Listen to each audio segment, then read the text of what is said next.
पाचगाव पर्वती तळजाई टेकडीवर वनविहारात चालायला जाणाऱ्यांना आता आपल्या वेळा बदलाव्या लागणार आहेत। कारण 1 जानेवारी पासून तिथे नागरिकांना सकाळी केवळ 2 तास प्रवेश दिला जाणार आहे। तसेच प्रवेश शुल्क आकारण्याबाबतही वन विभाग विचार करत आहे।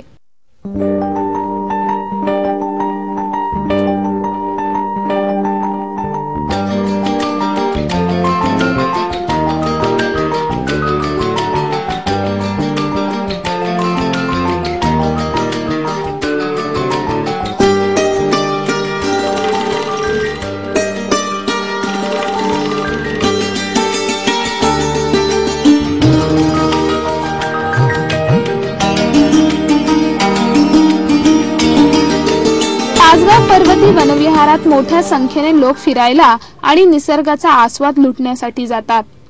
तिथे उत्तम झाडी आहेत, मोर, ससे, तरस तसेच अनेक प्रकारचे पक्षी आणि सापांचे दर्शन होते।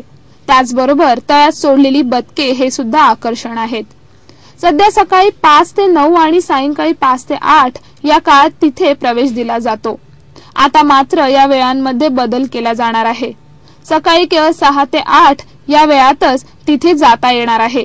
हे करण्यामागे वन्यजीवांचा उपद्रव होऊ नये, त्याचबरोबर परिसराची स्वच्छता आणि संवर्धन यासाठी हा बदल करण्यात येत असल्याचे वन विभागाने म्हटले आहे।